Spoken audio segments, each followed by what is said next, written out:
तो 12वीं क्लास के बाद नर्सिंग फील्ड में 3 कोर्स काफ़ी पॉपुलर हैं, एएनएम, जीएनएम और बीएससी नर्सिंग।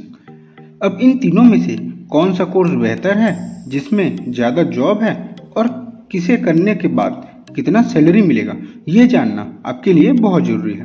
दोस्तों, एएनएम और जीएनएम डिप्लोमा का कोर्स होता है और बीएससी नर्सिंग एक डिग्री कोर्स है। आइए हम बताते हैं आपको तीनों कोर्स के बारे में।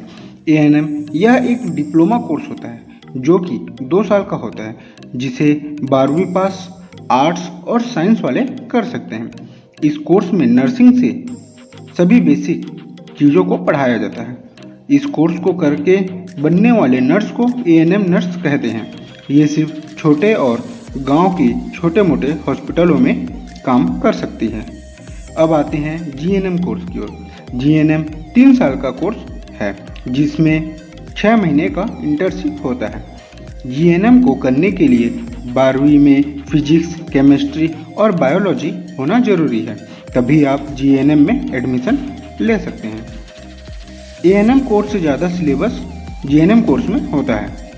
इसमें पढ़ाई के साथ साथ प्रैक्टिकल भी सिखाया जाता है और यही कारण है कि बड़े बड़े हॉस्पिटलों में जीएनएम नर्स को रखा जाता है। अब आते हैं बीएससी नर्सिंग में। एएनएम और जीएनएम में जितना कोर्स होता है उससे भी ज़्यादा बीएससी नर्सिंग में होता है। बीएससी नर्सिंग और जीएनएम को करने के लिए आपको इंग्लिश आना बहुत ज़रूरी है, क्योंकि जीएनएम और बीएससी नर्सिंग का कोर्स इंग्लिश में होता है। हम आपको बताते हैं कि इन तीनों में कितना फीस होता है। एएनएम का 2 साल का खर्चा 1 लाख से 1.5 लाख तक का होता है और जीएनएम का 3 साल का खर्चा 1.5 लाख से 2 लाख का होता है। बीएससी नर्सिंग का 3 लाख से 4 लाख के बीच में हो जाता है। अब बात करते हैं इनके कार्य की। एएनएम में नर्सिंग का छोटा मोटा काम सिखाकर नर्स बनाया जाता है, जिससे कि वह डॉक्टर की हेल्प कर सके और हॉस्पिटल के छोटे मोटे कामों को कर सकें।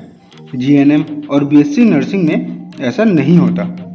इसमें नर्स के सारे काम सिखाया जाता है, जिससे कि नर्स को बड़े बड़े हॉस्पिटलों में बड़े बड़े डॉक्टरों के साथ काम कर सके। हॉस्पिटल में मरीज से संबंधित सभी काम वह देख सके। एक तरह से देखा जाए तो बीएससी नर्सिंग और जीएनएम वालों को बड़े बड़े हॉस्पिटल में एएनएम से ज़्यादा प्रेफरेंस दी जाती है। और दोस्तों, नर्स को नौकरियों की कमी नहीं है। इन्हें कहीं ना कहीं किसी न किसी हॉस्पिटल में जॉब मिल ही जाता है।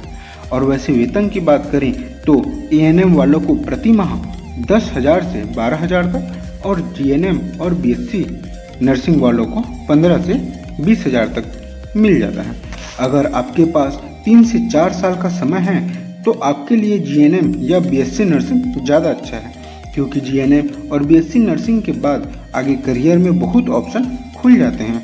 और इनके बाद भी अगर आप सरकारी नौकरी में डालना चाहते हैं तो वहाँ भी जीएनएम और बीएससी नर्सिंग वालों को एएनएम से ज़्यादा प्राथमिकता दी जाती है।